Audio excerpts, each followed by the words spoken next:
तो फिजिक्स क्या है, हर एक बंदे के लिए कहीं ना कहीं, चाहे वो नीट का बच्चा हो चाहे वो जेई का बच्चा हो, कहीं ना कहीं एक बैरियर बन जाता है। ठीक, हमें क्या करना है कि जो फिजिक्स है, फिजिक्स को बहुत आसान करना है। फिजिक्स आसान है अपने आप में, मैंने आपको बताया था फिजिक्स अपने आप में आसान है। फिजिक्स को लोग इसलिए नहीं समझ पाते हैं कि फिजिक्स में मैंने आपसे क्या बताया था कि मैथमेटिकल पोर्शन जहां पे ऐड हो जाता है, ठीक है। लेकिन जो बच्चा मैथमेटिक्स को पढ़ा हुआ है, जो 11th में मैथमेटिक्स पढ़ा हुआ, उसके लिए फिजिक्स क्या है, आसान है, ठीक है, उसको कहीं ना कहीं फिजिक्स आसान। लेकिन वो जैसे ही वो 11th में मैथ छोड़ के जैसे वो बायो की तरफ टर्न होता है, उसका दिमाग यही कहता है कि हम मैथ नहीं पढ़ पाएंगे, यही कहता है ना कि मैथ नहीं पढ़ पाएंगे, मैथ हमारे लिए क्या डिफिकल्ट। तो ऐसा कुछ नहीं है। मैथमेटिकल पोर्शन को हम लोग कई सारे वीडियो में कवर किए हैं, जो कुछ पोर्शन बच गए उसको भी हम लोग क्या करेंगे, कवर करेंगे। आज हम लोग स्टार्ट करते हैं इलेक्ट्रोस्टेट। तो जब क्लास 12th में हम आते हैं, क्लास 12th में हम देखते हैं हमारे पास कितने 9 यूनिट होते हैं, 9 यूनिट के अंदर कई सारे चैप्टर हैं, ठीक है। जैसे जब पहली यूनिट हम इलेक्ट्रोस्टेट पढ़ेंगे तो इस इलेक्ट्रोस्टेट में क्या है, 2 चैप्टर हैं। कितने चैप्टर हैं, 2 चैप्टर हैं। तो 2 चैप्टर आज आप लोग क्या करेंगे, एनके सर के साथ जो है आप इलेक्ट्रोस्टेट पढ़ेंगे। तो फिर एक बार सभी लोगों का मीमांसा DRER के प्लेटफॉर्म पे आप लोगों का स्वागत है। जितने भी बच्चे हैं, ठीक, वो जो है क्लास में जुड़ेंगे।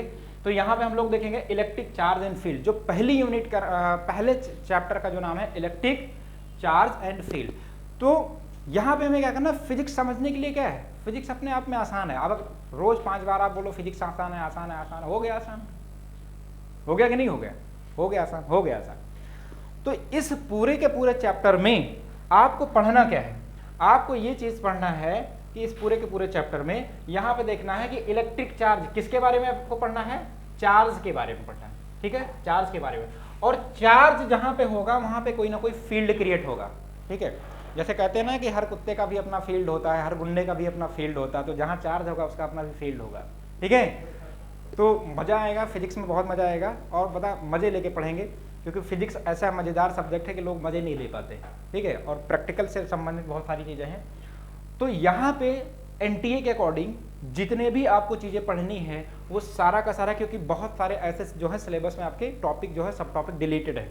तो यहाँ पे हम लोग देखेंगे बेटा कि यहाँ पे इलेक्ट्रिक चार्ज के बारे में पढ़ेंगे कि क्या होता है इलेक्ट्रिक चार्ज, चार्ज क्या होता है, चार्ज की क्या प्रॉपर्टी है और चार्ज के क्या नेचर है, ठीक है। दूसरा जो हम लोग पढ़ेंगे, चार्ज के बाद हम लोग पढ़ेंगे कंजर्वेशन ऑफ चार्ज पढ़ेंगे, ठीक है। Conservation of charge, conservation of energy पढ़ चुके होंगे, कंजर्वेशन ऑफ मास, ये सारी की सारी चीजें हम पढ़ लें। कंजर्व का मतलब क्या है, कोई चीज जो पहले जितना थी वो बाद में भी उतनी बनी रहे, उसी को हम लोग कहते हैं कंजर्वेशन। समझ में आया कि नहीं है। उसके बाद हम लोग क्या पढ़ेंगे, कूलॉम्स लॉ पढ़ेंगे। कूलॉम्स लॉ क्या होता है, और कूलॉम्स लॉ 2 पॉइंट चार्ज के बीच में क्या होता है, अगर हम मल्टीपल फोर्स लगाए जाए चार्ज के बीच में तो मल्टीपल फोर्स क्या होगा। उसके बाद सुपरपोजिशन प्रिंसिपल पढ़ेंगे, continuous charge distribution. Electric field क्या होता है, देखो चार्ज के बारे में पूरी कहानी पढ़ लिया, यहाँ तक चार्ज के बारे में पढ़ा, सुपरपोजिशन तक, ठीक है। अब यहाँ पे आया फील्ड, यहाँ पे आया, यहाँ की कहानी किसकी शुरू हुई, फील्ड पे। तो इलेक्ट्रिक फील्ड क्या है, electric field due two point charge क्या होता है, इलेक्ट्रिक फील्ड लाइंस क्या होती है, इलेक्ट्रिक डाइपोल क्या होता है, electric field due to the dipole क्या होता है, टॉर्क क्या होता है, इलेक्ट्रिक फ्लक्स क्या होता है, गॉस लॉ क्या है, यूनिफॉर्मली चार्ज क्या है, ये सारी की सारी पढ़ेंगे। ये हम लोग इलेक्ट्रोस्टेट जो पहली यूनिट है, पहली यूनिट के पहले चैप्टर में पढ़ेंगे। तो इलेक्ट्रोस्टेट में कितने चैप्टर इंक्लूड हैं, 2। पहला क्या है, electric charge and field. Maximum बच्चा ऐसा होता है ना कि क्लास 1 में पढ़ के चला जाता है, उसको चैप्टर का नाम नहीं पता चलता है कि क्या चैप्टर सर ने आज पढ़ा दिया, ठीक है। तो दिमाग वमाग की बत्ती यहाँ खोल लेना, जला लेना दिमाग की बत्ती। तो अब हमें यहाँ पे क्या करना, दूसरा क्या है, इलेक्ट्रोस्टैटिक पोटेंशियल एंड कैपेसिटेंस के बारे में पढ़ना है। तो वहां पे हमने चार्ज और फील्ड पढ़ा था, तो यहाँ पे हमारा की पॉइंट क्या होना चाहिए, सर पोटेंशियल पढ़ना है और किसके बारे में पढ़ना है, कैपेसिटेंस पढ़ना है। समझ में आया कि नहीं आया, ठीक है। यहाँ हम ये कैपेसिटर भी आपको पढ़ाएंगे जो आपके इसमें क्या नाम है, फैन में लगा होता है, ठीक है, जो आपके मोटर में लगा होता है, कैपेसिटर्स लगा होता है। तो ये सारी चीजें, electric potential due two point charge, electric dipole, system of charge, potential difference क्या होता है, इक्विपोटेंशियल सरफेस क्या होता है, ये सारा का सारा क्या करेंगे हम दूसरे चैप्टर में कवर करेंगे। इस 2 चैप्टर को कवर कर लिया, इसका मतलब इलेक्ट्रोस्टेट की कहानी खत्म। दूसरे यूनिट का नाम है करंट इलेक्ट्रिसिटी, ठीक है। तो जब वो पढ़ेंगे तो डिस्कस करेंगे, ठीक। तो बात शुरुआत होती है फिजिक्स सबसे आसान चैप्टर के साथ, इलेक्ट्रोस्टेट। और इलेक्ट्रोस्टेट में सबसे पहले कहानी होती है कि इलेक्ट्रिक चार्ज। इलेक्ट्रिक चार्ज सबसे पहले कॉन्सेप्ट आता है, चार्ज क्या होता है, चार्ज क्या होता है? अगर हम आपसे पूछे कि बेटा चार्ज क्या होता है, ठीक है, तो चार्ज क्या बताओगे आप? कि जो चार्ज आता है, ठीक है, 20 रुपये वाला बॉटल, ठीक है, उसको पी लेंगे उससे चार्ज हो जाएंगे, हैं? होता है? ऐसा थोड़े ना होता। तो चार्ज का मतलब क्या है? स्ट्रिंग, स्ट्रिंग पिया है कि नहीं पिया है? उस पर भी लिखा होता है चार्ज, ठीक है, बताओ। तो यहाँ पे चार्ज के बारे में जैसे भी आपको कहा जाएगा कि व्हाट इज चार्ज, ठीक है, तो चार्ज की जब कॉन्सेप्ट पूछा जाएगा तो यहाँ पे हमें देखना है कि चार्ज जो होता है वो पहले चार्ज क्या होता है? चार्ज को ही हम लोग क्या कहते हैं? आवेश, ठीक है, बहुत ज्यादा नहीं लिखेंगे, ठीक है, क्या होता है? आवेश। क्या होता है? आवेश। अब चार्ज के जब कॉन्सेप्ट को देखेंगे तो चार्ज हमारे क्या होते हैं? दो होते हैं, एक होता है पॉजिटिव और एक होता है नेगेटिव। केमिस्ट्री में भी हम लोग पढ़े होंगे कि पॉजिटिव आयन या नेगेटिव आयन, समझ में आया कि नहीं आया? अब ये पॉजिटिव और नेगेटिव आता कैसे है, ये केमिस्ट्री में आप लोगों से बेहतर कोई नहीं जानता होगा, हैं? क्यों? क्योंकि केमिस्ट्री के आपके इतने महारथी जो सर मिले हुए हैं, ठीक है, डॉक्टर नफीस है, ठीक है, इतने महारथी सर मिले हुए हैं, क्योंकि पता है वो पढ़ाते बहुत खतरनाक है। तो यहाँ क्या करना है कि अगर हम चार्ज में देखेंगे तो चार्ज आपके बेटा क्या होता है? एक चार्ज आपका है पॉजिटिव और एक आपका होता है नेगेटिव, और एक ऐसा भी चार्ज होता है जिसको हम लोग न्यूट्रल कहते हैं, ठीक है, एक आपका क्या है? न्यूट्रल भी चार्ज। न्यूट्रल का मतलब क्या है? ना उधर का ना इधर का, तो बीच का, समझ में आया कि नहीं है? क्या है वो? बीच का, मतलब इसी को हम लोग कहते हैं उदासीन। तो चार्ज जो होता है, आवेश होता है, ये आता कैसे है? जैसे सभी लोग को पता है कि ये जो सोडियम है, ठीक है, अगर मैंने आपसे कहा सोडियम का एटॉमिक नंबर कितना होगा? 11, ठीक है। अगर आपको सोडियम का एटॉमिक नंबर नहीं पता है तो सीधे क्लास से उठो, निकल जाओ, ठीक है, बताओ। क्लास 10th पास होके 11 पास होके 12th में आ गए हो, ठीक है, तो यहाँ पे क्या करना है? सोडियम, ठीक है, तो सोडियम का एटॉमिक नंबर क्या होगा? 11। इस 11 एटॉमिक नंबर का मतलब क्या है? एटॉमिक नंबर को रिप्रेजेंट किससे करते हैं बताओ? किससे रिप्रेजेंट करते हैं? जेड से। एटॉमिक नंबर को जेड से रिप्रेजेंट करते हैं, और प्रोटॉन को किससे रिप्रेजेंट करते हैं? पी से, और इलेक्ट्रॉन को रिप्रेजेंट करते हैं ई से, ठीक है। तो अगर इसमें पूछेंगे कि सोडियम में अगर यहाँ पे 11 एटॉमिक नंबर है तो इसमें अभी प्रेजेंट टाइम में इलेक्ट्रॉन प्रोटॉन कितने हैं? 11 है, क्योंकि सबको पता है इलेक्ट्रॉन प्रोटॉन किसी भी एटम के अंदर क्या होता है? इक्वल होता है। आयंस के अंदर ऐसा नहीं होता, आयंस में क्या हो जाता है? चेंज हो जाता है, समझना। लेकिन अगर इसी सोडियम का जो इलेक्ट्रॉन डॉट स्ट्रक्चर आपने किया होगा, या आपने जो है यहाँ पे कॉन्फ़िगरेशन किया होगा, तो क्या होता है? 281, यही तो होता है, 28 यही तो होता है। तो केमिस्ट्री में एक रूल हम लोग पढ़ते हैं, डुप्लेट और ऑक्टेट। पढ़ते हैं नहीं पढ़ते हैं? देखो केमिस्ट्री मुझे कितनी आती है, आती कि नहीं आती? आती। केमिस्ट्री में एक रूल हम लोग पढ़ते हैं, डुप्लेट और ऑक्टेट। डुप्लेट और ऑक्टेट का मतलब क्या है? कोई भी एटम्स है वो अपने आउटर मोस्ट सेल में या तो 8 इलेक्ट्रॉन या तो 2 इलेक्ट्रॉन इसलिए लाना चाह रहा है कि वो अपने आप को स्टेबल बना ले। क्या बना ले? स्टेबल। स्टेबल इसलिए बनाना चाह रहा है क्योंकि हर इंसान अपने आप को चाह रहा है कि हम क्या बन जाए? स्टेबल, ठीक है।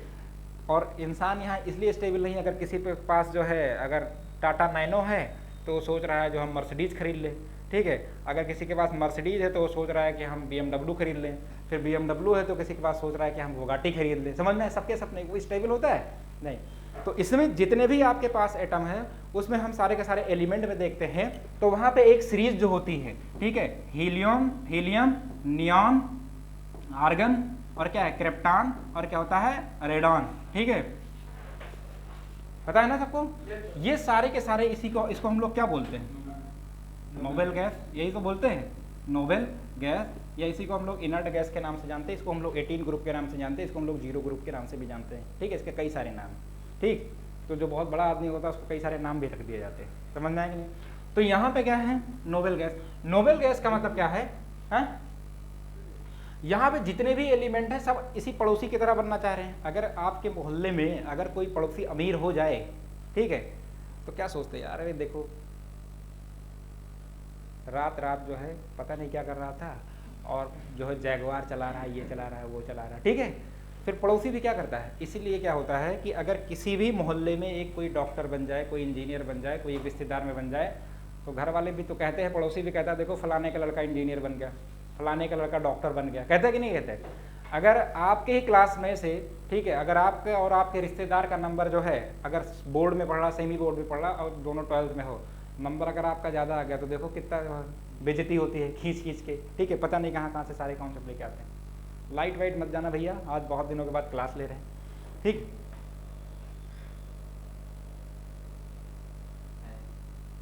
कुछ दिक्कत हो रहा है ना, चलो कोई बात।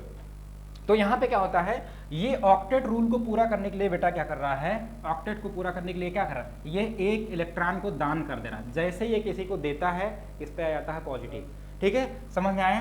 तो अगर हमने यहाँ पे क्या कहा कि ये जो सोडियम है जब यहाँ से एक इलेक्ट्रॉन जाता है दान करता है तो ये सोडियम किस में कन्वर्ट हो जाता है, सोडियम आयन। इसी तरीके से क्या होता है, ये किसकी तरह बिहेव करने लगता है, नियॉन की तरह, समझ में आएंगे नहीं। लेकिन अगर हमने क्लोरीन लिया तो क्लोरीन पे -1 आने का मतलब, अब यहाँ पे इलेक्ट्रॉनिक कॉन्फ़िगरेशन बताएंगे नहीं, चलो देख लो, कर देंगे। क्लोरीन क्या होता है, 17 होता है, यहाँ पे करेंगे 2 8 और क्या आएगा 7 आएगा। अब ये ऑक्टेट पूरा करने के लिए क्या करेगा, एक इलेक्ट्रॉन लेगा, समझ में आएगा नहीं। तो ये ऑक्टेट पूरा करने के लिए जब एक इलेक्ट्रॉन लेगा तो यहाँ पे जैसे एक इलेक्ट्रॉन आया ये भी क्या हो गया 8 हो गया, समझ में आएगा नहीं। तो क्लोरीन पे क्या होता है Cl-। तो यहाँ पे कंडीशन ये है कि अगर कोई सोडियम है, सोडियम से एक इलेक्ट्रॉन गायब हुआ तो ये क्या बन गया Na+, क्या बन गया Na+। और जैसे यहाँ पे क्लोरीन है, क्लोरीन में एक इलेक्ट्रॉन क्या हुआ, ऐड हुआ, तो ये आपका बन गया Cl-। अब बताओ, जहाँ पे पॉजिटिव और नेगेटिव की बात हो गई वहाँ पे अट्रैक्शन और रिपल्शन तो होगा ही, ठीक है, समझ में आया। ये हमारा जो नेचर है, ये प्रकृति ने बनाया है, ठीक है, वो उसमें भी फॉलो होता है कि अगर एक पॉजिटिव एक नेगेटिव है तो वहाँ पे भी अट्रैक्शन हो जाता है। हम लोग शादियों में जाते हैं तो अपना जो है पॉजिटिव ढूंढने लगते हैं, ठीक है, अपना जो चार्ज जो है ट्रांसफ़र करने के लिए ढूंढने लगते हैं, ठीक। तो शादी विवाह में कहीं भी घूमने जाते हैं तो वहाँ पे तो जो चार्ज आया, आवेश यहीं से आया कि पॉजिटिव और नेगेटिव, समझ में आया कि नहीं। तो पॉजिटिव जो चार्ज होता है, तो यहाँ पे कहानी ये है कि जो आपका जो प्रोटॉन है ये कैसा होगा पॉजिटिव, जो इलेक्ट्रॉन होगा आपका क्या होगा नेगेटिव, और जो आपका न्यूट्रॉन साहब होंगे बिल्कुल क्या है, ये न्यूट्रल है, क्या है न्यूट्रल। अगर हम यहाँ पे चार्ज देखेंगे प्रोटॉन पे तो कितना होगा +1.6 × 10⁻, कितना होगा -19 कूलाम। इस पे देखेंगे -1.6 × 10⁻, कितना होता है -19 कूलाम, और इस पे क्या होता है 0 होता है, ठीक है। तो यहाँ पे चार्ज, अब यहाँ पे चार्ज फ्लो कब होगा भैया, करंट तभी फ्लो होगा, इलेक्ट्रिक चार्ज तभी फ्लो होगा जब इलेक्ट्रॉन ज़्यादा होगा या इलेक्ट्रॉन कम होगा, ठीक है। तो यहाँ पे चाहे चार्ज हो, चाहे आंधी आए, चाहे तूफान आए, चाहे बारिश आए, चाहे पानी बहे, हमेशा हाई टू लो ही होता है, हमेशा हर चीज़ का फ्लो क्या होता है हाई टू लो, ठीक है। तो यहाँ पे जो चार्ज का फ्लो होगा हाई से लो की तरफ होगा, समझ में आया कि नहीं है। तो यहाँ पे चार्ज का फ्लो तभी होगा जब चार्ज आपके क्या होंगे हाई टू लो होंगे। अब उसके बाद चार्ज के बाद यहाँ पे हम लोग देखते हैं दूसरा, ये क्या ठीक, चार्ज का जब हम लोग देखे तो चार्ज में हम लोगों ने देखा कि चार्ज के नेचर देखा हम लोगों को, पॉजिटिव नेगेटिव 2 टाइप के चार्ज। ये बड़ा बेसिक सा कॉन्सेप्ट है, इसको हम लोगों ने क्या किया यहाँ पे समझा। कुछ दिक्कत लग रहा है हमें, लग रहा है। उसके बाद हम लोग यहाँ पे आते हैं दूसरे स्लाइड में।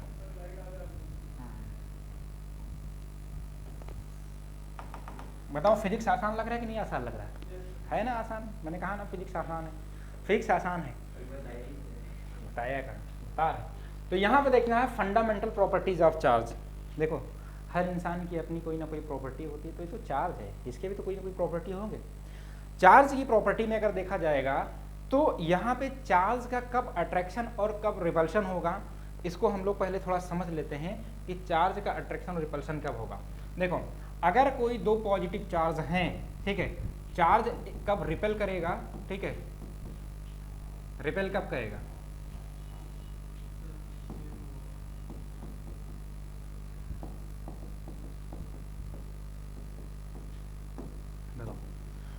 चार्ज एक दूसरे से दूर कब जाएगा, जब चार्ज क्या होगा सिमिलर चार्ज होगा। देखो अगर एक चार्ज पॉजिटिव है, दूसरा चार्ज क्या है पॉजिटिव है, या एक चार्ज नेगेटिव है या दूसरा चार्ज नेगेटिव है, तो एक दूसरे से क्या जाएगा दूर जाएगा, है।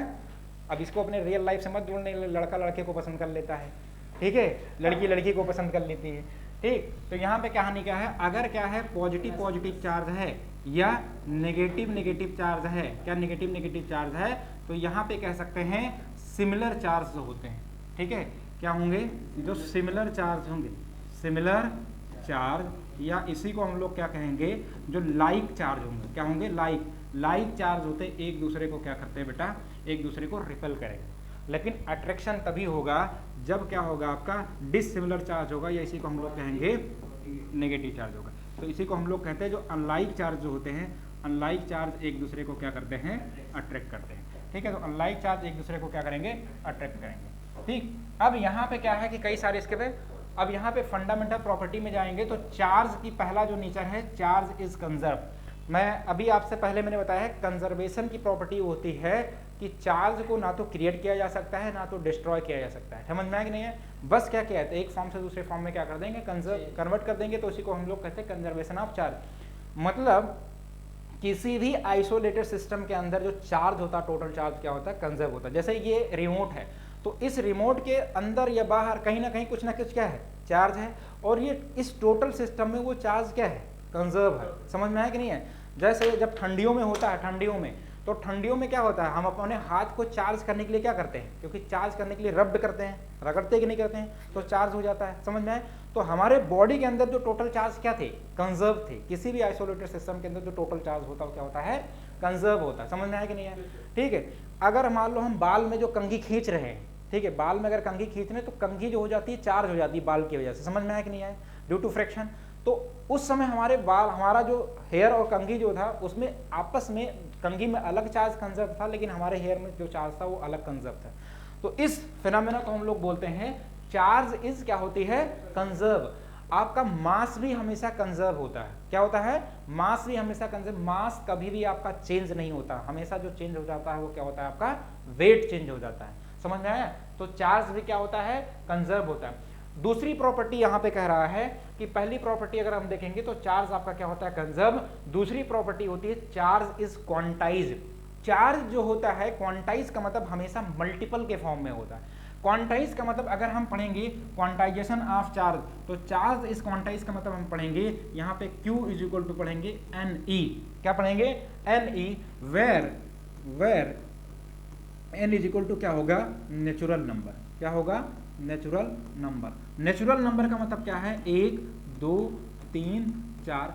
मतलब चार्ज हमेशा मल्टीपल जो होगा वो किसी एक नेचुरल नंबर में होगा। मतलब या तो 1 इलेक्ट्रॉन होगा, या तो 2 होगा, या तो 3 होगा, या तो 4 होगा, या तो 5 होगा। तो क्वांटाइजेशन ऑफ चार्ज जब हम लोग यहाँ पे देखते हैं तो चार्ज आपका क्वांटाइजेशन ऑफ चार्ज क्या हो जाएगा, Q इज इक्वल टू क्या हो जाएगा, Ne हो जाएगा। समझ में आया कि नहीं है? यहाँ से आपके न्यूमेरिकल बनते हैं, यहाँ से आपके एक एक नंबर के न्यूमेरिकल आपके बनते हैं। तो क्वांटाइजेशन ऑफ चार्ज में हम देखेंगे चार्ज इज क्या होता है, क्वांटाइज। चार्ज इज, इसकी एक और प्रॉपर्टी है, चार्ज इज इनवेरिएंट।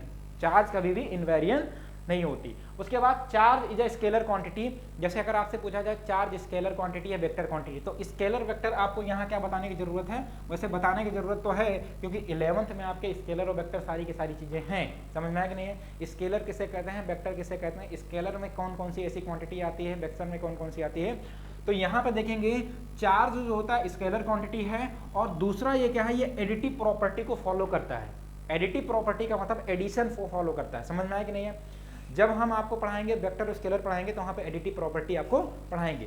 ठीक, उसके बाद हम क्या करेंगे, यहाँ पे जो आपको एक बताया कि जो लाइक चार्ज होते हैं, लाइक चार्ज का मतलब क्या होता है, दो चार्ज जब एक दूसरे के सिमिलर होते हैं, सेम टाइप के होते हैं, तो एक दूसरे को क्या करेंगे बेटा, यहाँ पे रिपेल करेंगे। लेकिन अनलाइक चार्ज है, अनलाइक चार्ज का मतलब जब दो चार्ज एक डिफरेंट तरीके से, तो एक दूसरे को क्या करेंगे, अट्रैक्ट करेंगे। क्या करेंगे, अट्रैक्ट करेंगे। तो चार्ज का अट्रैक्शन कब होगा, जब चार्ज कैसा होगा, आपका अनलाइक होगा, और जब चार्ज आपका लाइक होगा तो आपका चार्ज कैसा होगा, रिपल्शन होगा।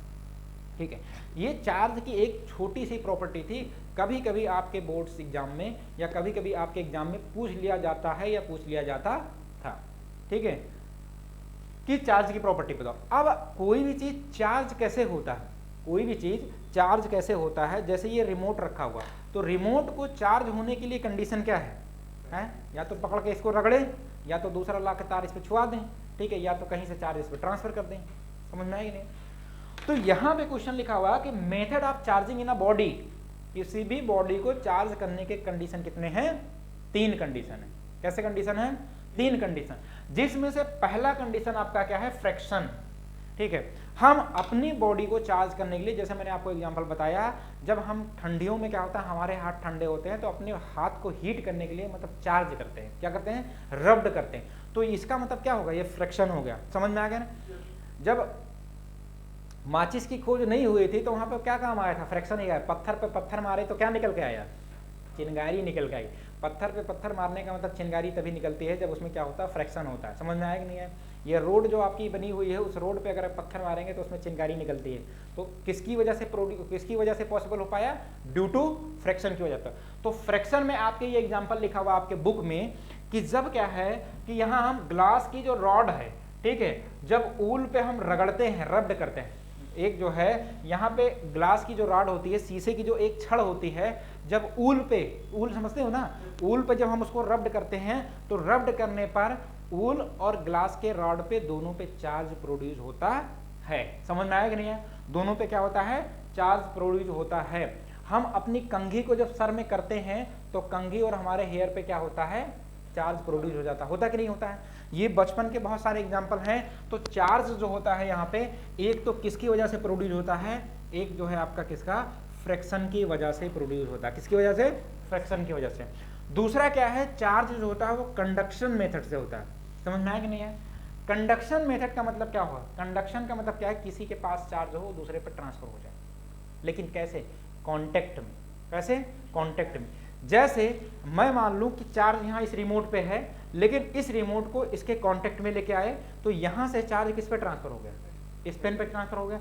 तो इस मेथड को हम लोग कहते हैं कंडक्शन। ब्रिंगिंग एन अनचार्ज, जब किसी एक अनचार्ज बॉडी को जब हम किसके कांटेक्ट में लेके आते हैं, चार्ज के कांटेक्ट में लेके आते हैं। जैसे मैंने क्या कहा आपसे कि इस रिमोट पे चार्ज है लेकिन इस पे चार्ज नहीं, लेकिन इसको इसके कांटेक्ट में लेके आए तो चार्ज कहाँ ट्रांसफर हो गया, पेन पे हो गया। तो इस कंडीशन को हम लोग बोलते हैं कंडक्शन। कंडक्शन का मतलब क्या होता है, जब एक अनचार्ज बॉडी को जब हम चार्ज बॉडी के कांटेक्ट में लेके आते हैं तो जो चार्ज का ट्रांसफर होता है उसको हम लोग कहते हैं कंडक्शन। तरीका आसान है कि नहीं आसान है? अब तीसरा यहाँ पे क्या है आपका, तीसरा जो आपका है, तीसरा इसको हम लोग इंडक्शन कहते हैं। समझ में आया कि नहीं है? इंडक्शन। क्या इंडक्शन में आप आग को जलते हुए देखते हो, इंडक्शन हीटर है, इंडक्शन जो खाना बनता है, इंडक्शन जो हीटर होता है, क्या उसमें आप आग को जलते हुए देखते हो? है जो भगोना होता है, जो कढ़ाई होती है, जो कुकर होता है, उसके कांटेक्ट में ही तो रहता है। समझ में आया कि नहीं है? उसके कांटेक्ट में रह के वहां पे क्या होता है, चार्ज का ट्रांसफर उसके अंदर हो जाता है, वहां पे खाना बन जाता है। आपने इंडक्शन देखा होगा जिसको पता है। तो इंडक्शन में क्या होता है कि वहां पे ब्रिंगिंग एन अनचार्ज, जब एक अनचार्ज को हम क्या करते हैं, अनचार्ज बॉडी को जब उसके नियर ला के रख देते हैं चार्ज बॉडी के पास, ठीक है। ये कंडीशन ये है, यहाँ पे तो कांटेक्ट हो जाता है, यहाँ पे सॉरी, यहाँ पे जो है कांटेक्ट हो जाता है, लेकिन यहाँ पे क्या होता है, यहाँ पे विदाउट कांटेक्ट हो जाता है, ठीक है। विदाउट कांटेक्ट जो है जब चार्ज का ट्रांसफर होता है तो उस कंडीशन को हम लोग बोलते हैं इंडक्शन। अब पूरी चीज को समराइज करेंगे। देखो फ्रैक्शन जो होता है, फ्रैक्शन में एक बॉडी दूसरे बॉडी के साथ जब रब्ड करते हैं तो चार्ज का ट्रांसफर होता है। समझ में आया कि नहीं आया? ठीक है। लेकिन यहां जब कंडक्शन आया तो कंडक्शन का मतलब है कि एक अनचार्ज बॉडी को चार्ज बॉडी के कांटेक्ट में लेके आया। समझ में आया कि नहीं आया? दोनों में डिफरेंस समझ आया? कांटेक्ट में लेके आया। तीसरा कहानी क्या कह रहा है कि इंडक्शन में कांटेक्ट में बिना लाए, देखो कांटेक्ट में बिना लाए का मतलब है, मान लो ये चार्ज है लेकिन ये क्या है, अनचार्ज है, इसके बिना कांटेक्ट में लाए, ठीक है, इसके नियर पास में लाके बिना कांटेक्ट में, इसे बिना कांटेक्ट यहां से चार्ज का ट्रांसफर यहां पे हो जाए, इस कंडीशन को हम बोलते हैं इंडक्शन बोलते हैं। समझ में आया कि नहीं? तो टेस्ला ने क्या किया था, एक बार टेस्ला कॉइल बनाई थी, सुना होगा, ठीक है। टेस्ला ने क्या किया था, एक टेस्ला कॉइल बनाई थी। जैसे प्रेजेंट समय में हम इलेक्ट्रिसिटी को क्या करते हैं, एक जगह से दूसरी जगह ले जाने के लिए हम किसका यूज करते हैं, वायर का यूज करते हैं, तार का यूज करते हैं। समझ में आया कि नहीं? तभी तो उसी वायर के माध्यम से क्या होता है, हमारा जो होता है करंट जो होता है, चार्ज जो होता है, फ्लो होता है कि नहीं होता? लेकिन टेस्ला ने अपने टेस्ला कॉइल में इस तरीके से उसको डिजाइन किया था कि वहां पे क्या है कि बिना कांटेक्ट में आए हुए चार्ज ट्रांसफर हो गया था। समझ में आया कि नहीं? और वहां से क्या हुआ, लाइट इलेक्ट्रिसिटी जलने लगी थी। समझ में आया कि नहीं है? तो इस मेथड को हम लोग बोलते हैं इंडक्शन। तो यहाँ पे फायदा क्या हुआ, क्योंकि वो चीजें सक्सेस इसलिए नहीं हो पाई क्योंकि वहां पे हमारे चार्ज का या बहुत ज्यादा कहीं ना कहीं एनर्जी का लॉस हो रहा था। समझ में आई क्या? बिना कांटेक्ट से, बिना कांटेक्ट में आने के बाद जब एनर्जी का या चार्ज का ट्रांसफर होने लगे तो इस फिनोमेना को हम लोग बोलते हैं इंडक्शन, कंडक्शन, फ्रिक्शन। बताओ यहाँ पे ये सॉरी छोटी चीजें थी, fundamental properties of the charge. यहाँ पे क्लियर हो कि नहीं क्लियर? हाँ, क्वांटाइज कहाँ गया, क्वांटाइज आप चार्ज इतने लेट में बोलोगे। क्वांटाइजेशन ऑफ चार्ज का मतलब होता है, हमने यहाँ पे बताया charge is always quantize. Charge is always quantize का मतलब क्या होगा, क्वांटाइजेशन का मतलब Q इज इक्वल टू, ये आपका फार्मूला होता है Ne। तो यहाँ पे जो आपका बेटा वेर Q जो है आपका, यहाँ पे Q क्या है आपका, चार्ज है, क्या है आपका, चार्ज है। और यहाँ पे N क्या है, एक नेचुरल नंबर है। नेचुरल नंबर सबको पता है, प्राकृतिक संख्या कहाँ से, 1 से शुरू होती है, 1 2 3। यहाँ पे E जो है इलेक्ट्रॉन है, क्या है आपका, इलेक्ट्रॉन है। तो यहाँ पे जो इलेक्ट्रॉन होगा वो क्या होगा, क्वांटाइज फॉर्म में होगा, मतलब यहाँ पे मल्टीपल जो होगा ये होगा 1 के फॉर्म में होगा, 1 इलेक्ट्रॉन, या होगा 2 इलेक्ट्रॉन, या होगा कितना, 3 इलेक्ट्रॉन। मतलब यहाँ पे चार्ज कभी भी फ्रैक्शन के फॉर्म में नहीं होगा कि E/1/3 इलेक्ट्रॉन, 2/3 इलेक्ट्रॉन, 5/4 इलेक्ट्रॉन, समझ में आया कि नहीं है। तो यहाँ पे चार्ज का जो मल्टीप्लाई होगा वो हमेशा क्या होगा, एक नेचुरल नंबर से मल्टीप्लाई होगा, इसी को हम लोग कहते हैं क्वांटाइजेशन ऑफ चार्ज होता है। समझ में आया कि नहीं आया, ठीक है। तो यहाँ पे इस चीजों को खत्म करने के बाद अब हम लोग आते हैं conservation of charge. Conservation of charge में यहाँ पर जब हम लोग देखेंगे तो किसी भी आइसोलेटेड सिस्टम के अंदर जो टोटल चार्ज होता है वो क्या होता है, कंजर्व होता है। तो यहाँ पे सीधे लिखना है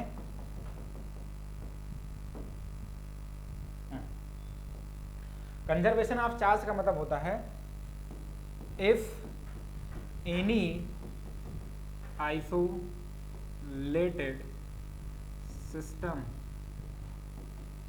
total charge of the system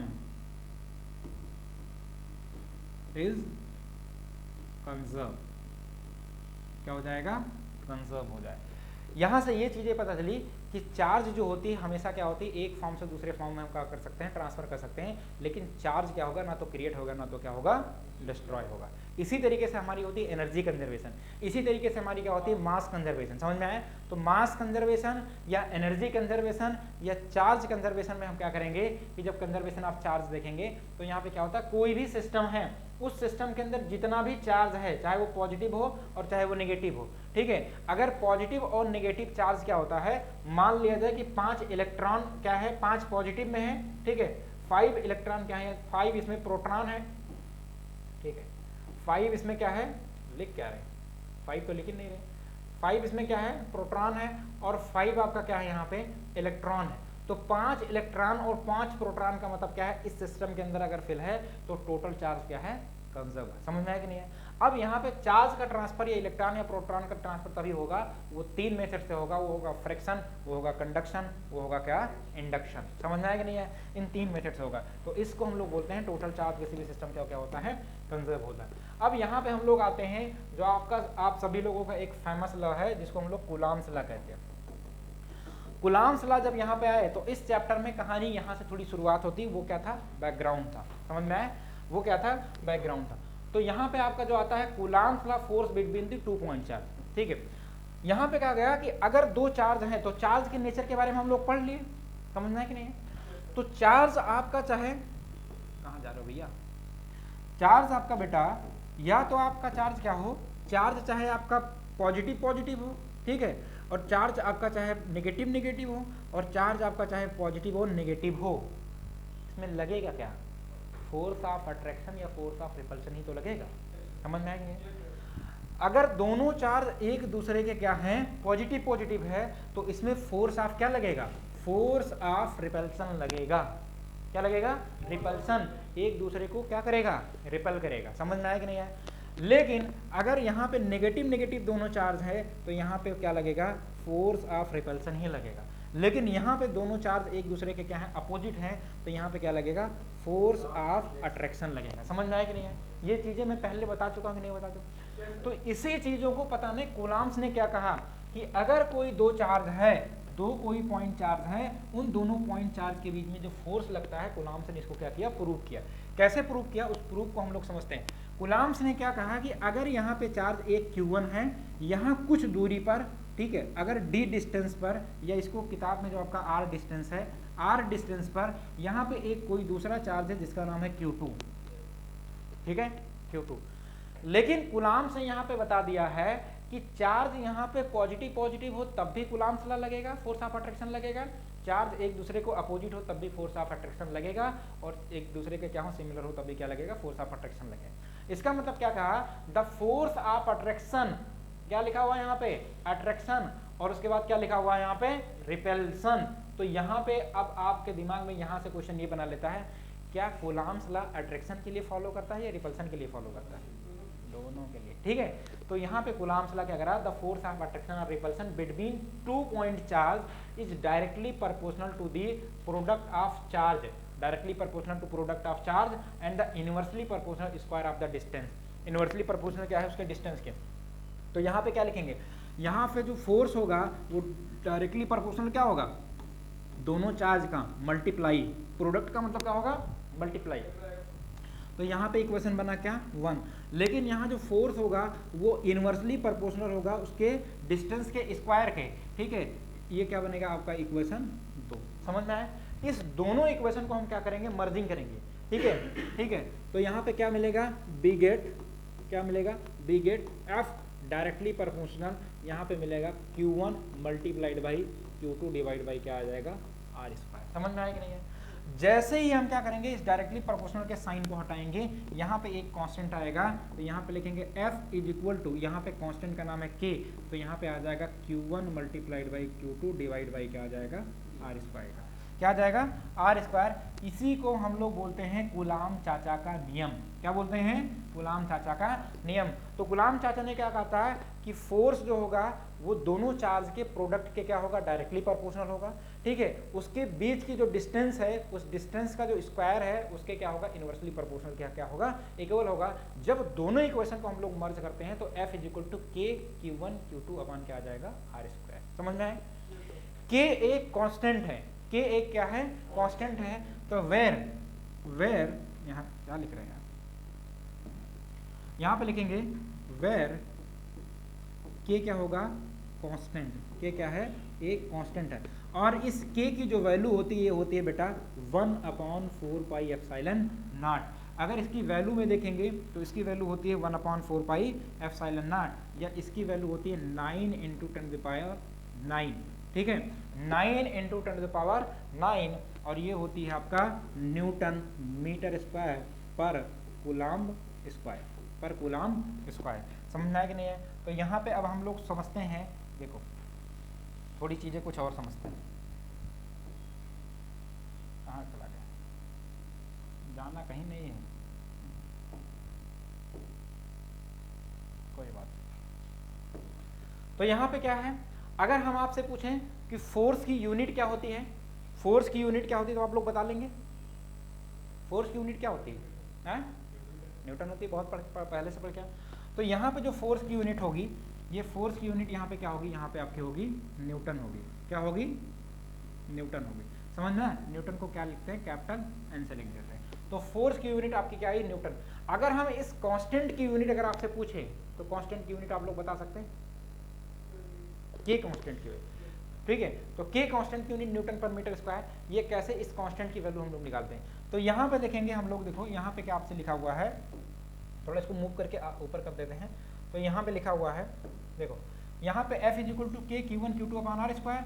K यहाँ पे एक कांस्टेंट है और Q1 और Q2 दोनों चार्ज हैं, और R पता आपका क्या है, डिस्टेंस है। तो यहाँ पे हम लोग लिखेंगे F is equal to K और Q1 multiplied by Q2 divide by क्या हो जाएगा, R स्क्वायर। यहाँ पे K कांस्टेंट की यूनिट निकालने के लिए हम लोग क्या करेंगे, ये इसका क्रॉस मल्टीप्लाई करेंगे, तो फोर्स इंटू क्या होगा, डिस्टेंस का स्क्वायर अपॉन क्या आ जाएगा, कितना, Q1 मल्टीप्लाइड बाई क्या हो जाएगा, Q2। बताओ फोर्स की यूनिट क्या होती है, न्यूटन होती है। फोर्स की यूनिट क्या हो जाएगी, न्यूटन। डिस्टेंस की यूनिट क्या होती है, डिस्टेंस को किस में मेजर करते हैं, मीटर में। मीटर स्क्वायर था तो यहाँ पे क्या हो जाएगा, मीटर स्क्वायर। बताओ यहाँ पे चार्ज होता है, चार्ज को किस में मेजर करते हैं, चार्ज की जो यूनिट होती है किसमें, कूलाम। और करंट की यूनिट क्या होती है, अरे वाह वाह वाह वाह चमन भाई, क्या हाल है। करंट की यूनिट वोल्ट है, तो पोटेंशियल की यूनिट क्या हो जाएगी, इलेक्ट्रॉन।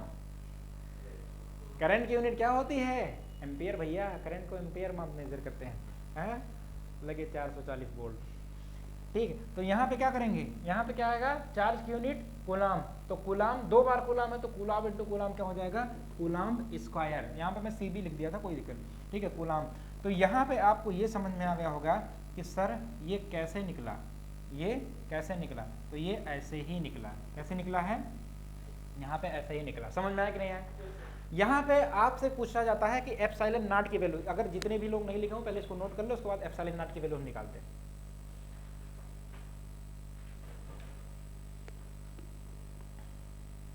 क्या आप लोग ये बताइए कि क्या आप एप्सिलॉन नॉट की यूनिट निकाल सकते हैं?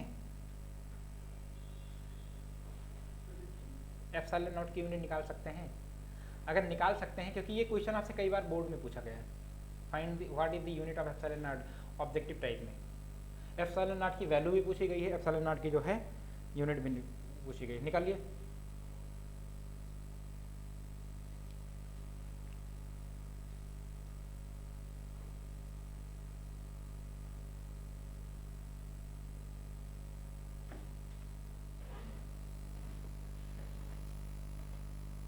चलो देखो, यहां पे हम लोगों ने क्या निकाला है? चलो कोई बात नहीं, पीडीएफ हम भेज देंगे इसको सेव करके, लेकिन कोशिश ये करो थोड़ा स्पीड में लिखा करो। पहले तो यहाँ पे ध्यान देंगे, पहले सुनने में। यहाँ पे हम लोगों ने निकाला F इज इक्वल टू, अरे यहाँ पे हम लोगों ने क्या देखा बेटा, पहले न्यूटन्स लॉ को जब प्रूव किया, ठीक है, कुलाम्स लॉ को, तो K Q1 multiplied by Q2 divide by क्या लिखा हमने, R², यही तो निकाला पहले। यहाँ पे हम लोगों ने क्या किया, K कांस्टेंट की वैल्यू, तो K कांस्टेंट की वैल्यू लेके आए 1/4 पाई एप्सिलॉन नॉट, ठीक है, ये इसकी वैल्यू होती है। लेकिन अगर इसका हम वैल्यू में देखेंगे तो इसकी वैल्यू होती है 9 × 10⁻, क्या होती है, 9 होती है, यूनिट छोड़ोगे, ठीक है। तो यहाँ पे अगर हम आपसे कहें कि इस चीज़ को K की वैल्यू यहाँ पे प्रूफ लिखोगे तो F इज इक्वल टू क्या आएगा, इसको लिखोगे 1/4 pi epsilon not multiplied by Q1 Q2 divide by कितना हो जाएगा, R²। बताओ ये बनेगा कि नहीं बनेगा, ये बनेगा कि नहीं बनेगा, ठीक है। तो यहाँ पे जब हमने लिखा तो हमने आपसे क्या बोला बेटा कि एप्सिलॉन नॉट की वैल्यू निकालो। एप्सिलॉन नॉट की जो है वैल्यू क्या होगी, या एप्सिलॉन नॉट की यूनिट क्या होगी, समझ में आया कि नहीं। तो अगर आपसे पूछा जाए कि एप्सिलॉन नॉट, तो एप्सिलॉन नॉट को कहाँ ले जाएंगे, वहाँ लेके चले जाएंगे। तो ये हो जाएगा epsilon naught is equal to कितना हो जाएगा, 1/4 पाई मल्टीप्लाइड बाई Q1, और ये हो जाएगा Q2 डिवाइड बाई कितना हो जाएगा, 4 इंटू क्या हो जाएगा, डिस्टेंस। समझ में आया कि नहीं है। तो इसकी यूनिट निकालने के लिए एप्सिलॉन नॉट की यूनिट जब निकालेंगे तो ये क्या हो जाएगा, ये आपका हो जाएगा, देखो ये किसी भी कांस्टेंट की तो कोई यूनिट होती नहीं, तो 1/4 पाई की तो कोई यूनिट होगी नहीं। तो यहाँ पे क्या है, कुलाम, ठीक है। तो कितने कुलाम, यहाँ पे जो कुलाम की बात आई तो यहाँ पे कितना आया, कुलाम स्क्वायर। यहाँ पे क्या आएगा, न्यूटन, और यहाँ क्या आ जाएगा, मीटर, तो न्यूटन। तो यहाँ पे अगर आपसे पूछा जाएगा कि एप्सिलॉन नॉट जो है, उस एप्सिलॉन नॉट की जो यूनिट होगी, एप्सिलॉन नॉट की जो यूनिट होगी वो क्या होगी, ठीक, यहाँ पे होगी coulomb square per newton metre square, coulomb square per newton metre square, ठीक है, समझ में आया कि नहीं है। एप्सिलॉन नॉट की अगर यूनिट पूछेगी तो coulomb square per newton metre square, ठीक है। वहाँ पे K कांस्टेंट की यूनिट अगर पूछेगी तो वहाँ भी मैंने बताया K कांस्टेंट की जो वैल्यू होगी वो 9 × 10⁻9 होगी, 9 × 10⁻9 न्यूटन, ठीक है, न्यूटन मीटर स्क्वायर पर कूलाम स्क्वायर। याद है कि नहीं याद है। यहाँ पे क्या है, एप्सिलॉन नॉट की वैल्यू जो हो जाएगी coulomb square per newton metre square, और यहाँ पे जो वैल्यू होती है एप्सिलॉन नॉट की, ये होती है 8.85 × 10⁻, कितना, -12, क्या होगा, कूलाम स्क्वायर पर न्यूटन, हाँ, पर न्यूटन मीटर स्क्वायर, ठीक है। क्लियर है कि नहीं क्लियर है। तो अब बताओ उड़ाओगे कि नहीं उड़ाओगे, मजा आएगा। हाँ, ये बड़ा अच्छा क्वेश्चन आपका है। एप्सिलॉन नॉट है क्या, बहुत अच्छा क्वेश्चन है, किसने पूछा, हाँ, बताने जा ही रहे थे। यहाँ पे देखो, ये जो एक एप्सिलॉन नॉट है, एप्सिलॉन नॉट क्या है, ये परमिटिविटी ऑफ वैक्यूम है, समझ में आया कि नहीं है। परमिटिविटी ऑफ वैक्यूम का मतलब क्या होता है, मीडियम में हर एक मीडियम की जो एप्सिलॉन नॉट की जो वैल्यू होगी वो सबकी क्या होती है, अलग अलग होती है, ठीक है। ये जो कांस्टेंट है, जब यहाँ पे क्या K कांस्टेंट है, K कांस्टेंट का मतलब क्या है, हर एक मीडियम में जो चार्ज होगा वहाँ पे फोर्स ऑफ अट्रैक्शन या फोर्स ऑफ रिपल्सन क्या होता है, अलग अलग होता है, समझ में आया क्या। तो मीडियम का मतलब जब हम लोग पढ़ते हैं तो मीडियम में पानी पढ़ेंगे, ठीक है। जैसे हम ऑप्टिक्स में पढ़ते हैं रेयरर से डेंसर मीडियम, डेंसर से रेयरर मीडियम, पढ़ते हो कि नहीं पढ़ते हो। तो मीडियम में हम पानी पढ़ रहे हैं, मीडियम में हम तेल भी पढ़ेंगे, ठीक है। वहाँ पे तेल की जो परमिटिविटी ऑफ अलग होती है, ठीक है। अगर हम वैक्यूम में पढ़ते तो वैक्यूम की जो परमिटिविटी ऑफ फ्री स्पेस होती है क्या होती है, 1 होती है। समझ में है कि नहीं है? तो यहाँ पे जब हम वैक्यूम के पढ़ेंगे तो एप्सिलॉन नॉट जो होती है इसको हम लोग कहते हैं परमिटिविटी ऑफ वैक्यूम। समझ में है कि नहीं है? ठीक। और यहाँ पे एप्सिलॉन नॉट जो होती, एप्सिलॉन जो होती है, यहाँ पे सुन लो, अभी ये सारे टर्म आएंगे। अगर एप्सिलॉन नॉट है तो परमिटिविटी ऑफ वैक्यूम कहा जाएगा। अगर एप्सिलॉन है तो इसको हम लोग कहेंगे परमिटिविटी ऑफ ये मीडियम हो जाएगा। क्या हो जाएगा बेटा? मीडियम। अगर एप्सिलॉन है और आर है तो इसको हम लोग कहते हैं रिलेटिव। क्या कहते हैं? Relative permittivity. यही एक ही जगह सब क्लियर कर दे रहे हैं। समझ में आया कि नहीं आया? नहीं तो बाद में पूछना सर एप्सिलॉन नॉट का होता है और एप्सिलॉन क्या होता है और एप्सिलॉन आर क्या होता है। ये तीनों वर्ड मैं एक ही जगह क्लियर कर दे रहा हूँ। ठीक है। तो एप्सिलॉन नॉट जो है परमिटिविटी ऑफ वैक्यूम होता है। समझ में आया कि नहीं आया? ठीक। और एप्सिलॉन जो होता है वो परमिटिविटी ऑफ मीडियम होता है। लेकिन एप्सिलॉन आर जो होता है उसको हम लोग रिलेटिव परमिटिविटी कहते हैं। एप्सिलॉन आर का मतलब क्या होता है? ये जो के कांस्टेंट है ना, वही होता है रिलेटिव परमिटिविटी। समझ में आया कि नहीं? रिलेटिव का मतलब क्या होता है? जब एक दूसरे से हम कंपैरिजन करेंगे। समझ में आया क्या? तो रिलेटिव परमिटिविटी जब हम निकालेंगे तो रिलेटिव परमिटिविटी यहाँ पे आ जाएगा E R is equal to आ जाएगा एप्सिलॉन नॉट अपॉन क्या आ जाता है, एप्सिलॉन। ठीक है, एप्सिलॉन आ जाता है। ठीक है, इसमें जब रिलेशन निकालते हैं, ठीक, या इसी को हम लोग कहते हैं के इज इक्वल टू ये epsilon R is equal to आ जाएगा तुम्हारा एप्सिलॉन नॉट अपॉन क्या आ जाएगा, एप्सिलॉन। ठीक, तो ये पूरा का पूरा कॉन्सेप्ट है। इसमें हमें क्या याद रखना है, क्या क्या याद रखना है, बस हमें ये देखना है। ठीक, फिजिक्स यहीं से डिफिकल्ट हो जाती है। बच्चे को लगता है यहाँ पे क्या आई पाई 4 पाई लिख रहे हैं। ठीक है, इससे बढ़िया 4 पाई डाल के सो ही जाए। समझना है कि नहीं? 4 पाई समझते हो? ठीक है। एक हमारे सर थे, तो एक हमारे सर थे, उस समय क्या था कि जो गवर्नमेंट होती थी थोड़ा बहुत नकल वगैरह हो जाता था। तो वहाँ पे उन्होंने क्या कहा कि एक बच्चा जो था, पहले लोग बम्बई सऊदी कमाते थे, खाली पेपर देने के लिए आते थे, तो वो एक बच्चे से बोलने लगे कि वहाँ पे क्या नाम है, मेंसुरेशन का क्वेश्चन था। तो मेंसुरेशन का जो क्वेश्चन था तो वहाँ पे बोला गया 1/4 पाई एप्सिलॉन नॉट। वो इंग्लिश में नहीं बोला क्योंकि हिंदी मीडियम का बच्चा था, तो उन्होंने कहा 1/4 पाई एप्सिलॉन नॉट। ठीक है, तो पता क्या ऐसे लिख रहा था, वो लिखा है 1/4 पाई। ठीक है, 1/4 पाई। तो कह रहे हैं गधे, इसका मतलब यही है कि तू जा कमा सीधे बढ़िया। ठीक है, वो 4 पाई लेटने वाला 4 पाई लिख रहा था। समझ में है कि नहीं है? तो ऐसी ऐसी कहानियां पड़ी होती हैं। परमिटिविटी, परमिटिविटी एक ये क्या है आपका वर्ड है। परमिटिविटी आपका वैक्यूम का मतलब क्या है? जैसे मैंने बताया परमिटिविटी जो होती है हर एक मटेरियल की अलग अलग होती है। हर एक मटेरियल का मतलब क्या होता है, जैसे मैंने आपको तेल बताया, जैसे मैंने आपको पानी बताया, जैसे मैंने आपको लोहा बताया, जैसे मैंने आपको एल्युमिनियम बताया, तो हर एक मटेरियल अलग अलग है। ठीक है, जब हम एनसीईआरटी खोलेंगे तो एनसीईआरटी का कम से कम 10 से 12 मटेरियल ऐसे होते हैं, जैसे आपका मरकरी होता है। मरकरी एक आपका क्या है, मटेरियल है।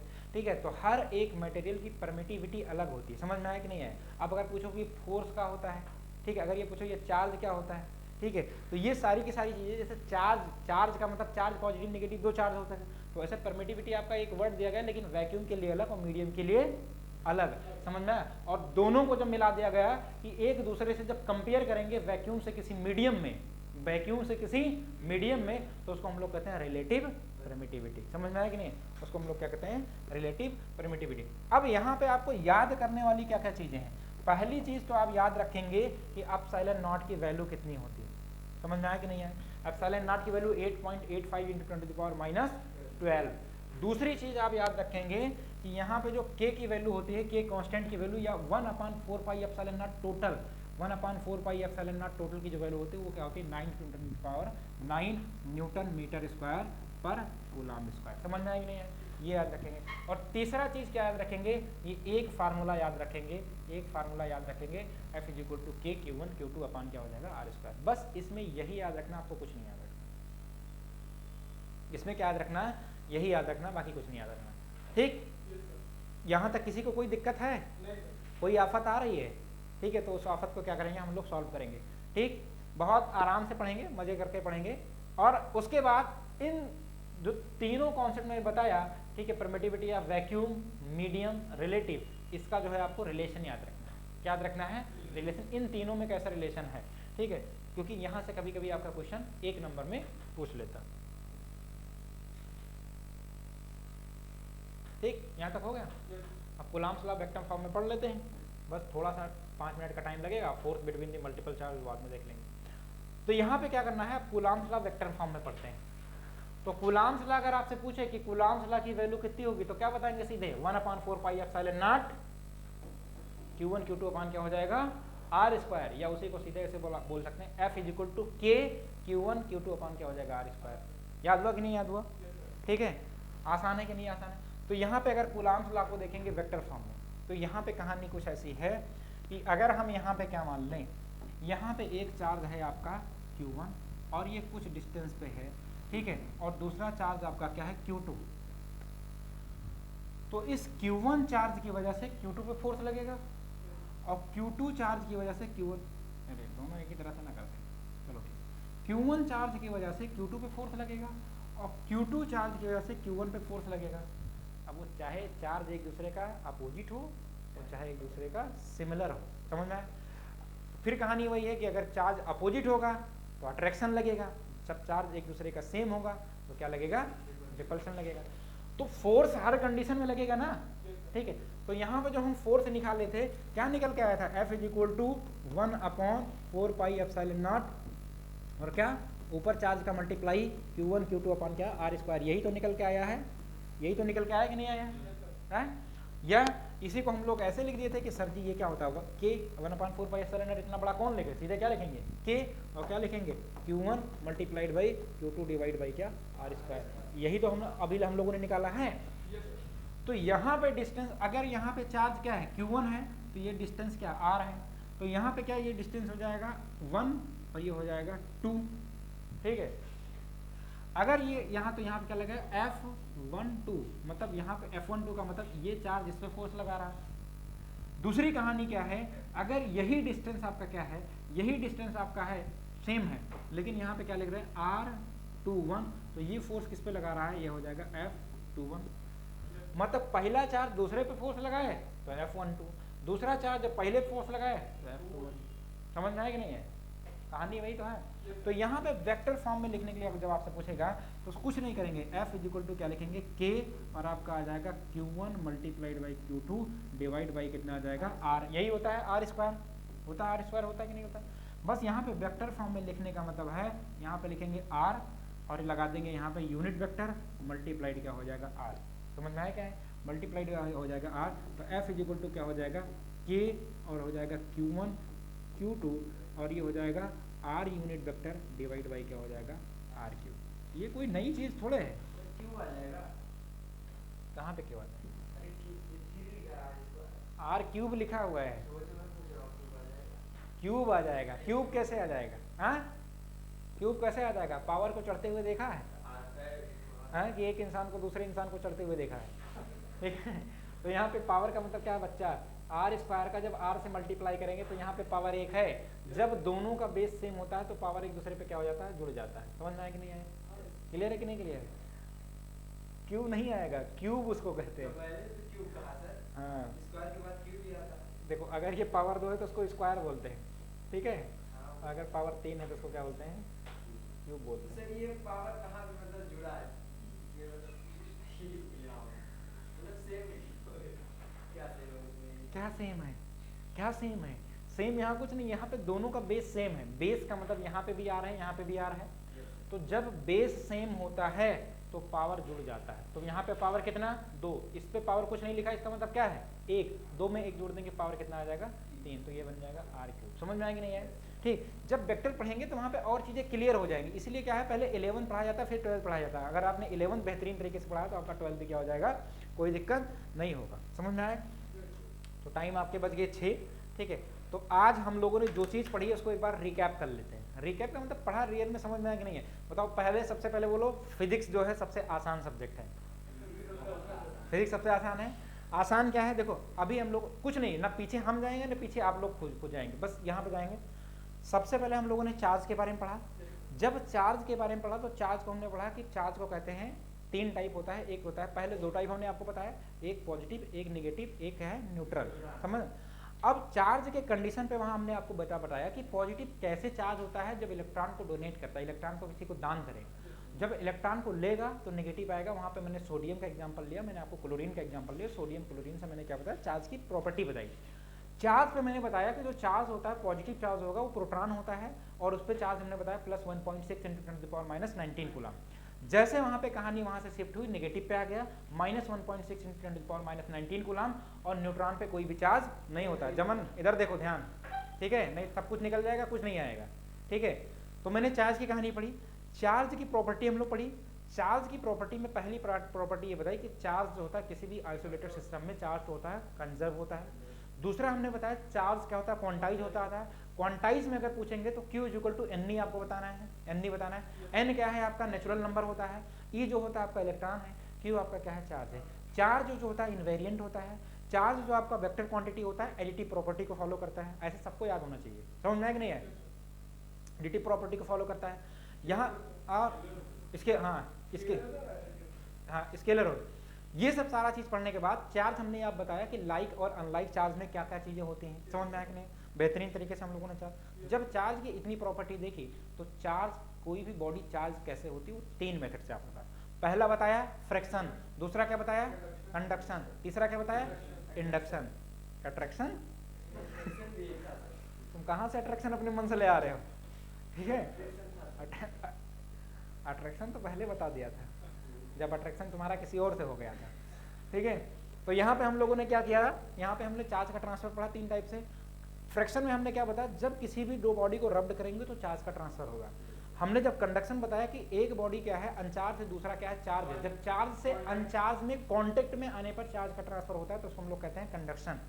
इंडक्शन वो फिनोमेना है जहां पे एक अनचार्ज बॉडी दूसरे चार्ज के बिना कांटेक्ट में आए हुए चार्ज का ट्रांसफर कर दे, तो उस मेथड को हम लोग कहते हैं इंडक्शन कहते हैं। समझ में आया कि नहीं, ये कहानी खत्म। उसके बाद हम किस पे आए, कूलाम्स लॉ पे आए। कूलाम्स लॉ पे ये बताया, कूलाम्स साहब ने बताया कि 2 चार्ज जो होते हैं, चाहे वो दोनों चार्ज होते हैं, चाहे अगर सिमिलर चार्ज हो डिसिमिलर चार्ज हो, वो दोनों किस फिनोमेना को फॉलो करते हैं, अट्रैक्शन और रिपल्शन दोनों। तो चार्ज जो होता है, दोनों चार्ज का जो प्रोडक्ट होता है वो फोर्स के डायरेक्टली प्रोपोर्शनल होता है, और दोनों चार्ज के बीच में कोई ना कोई तो एक दूरी होगी। उस दूरिया को हम लोग क्या मान लिया, d मान लिया, r मान लिया, कुछ भी मान लिया, x मान लिया, y मान लिया, z मान लिया। तो उन्होंने बताया कि उन दोनों चार्ज के बीच की जो भी दूरी होगी वो फोर्स के क्या होगी, इनवर्सली प्रोपोर्शनल होगी। उसके डिस्टेंस जो होगा उसका स्क्वायर के क्या होगा, इनवर्सली प्रोपोर्शनल होगा। वहां से हम लोगों ने क्या निकाला, फोर्स निकाला F = K, Q1 Q2 अपन क्या निकाला, r²। K की जो वैल्यू हम लोग निकाली 1/4πε0, या उसकी वैल्यू होती है 9 × 10⁹ न्यूटन मीटर स्क्वायर पर कूलम स्क्वायर। क्लियर ना।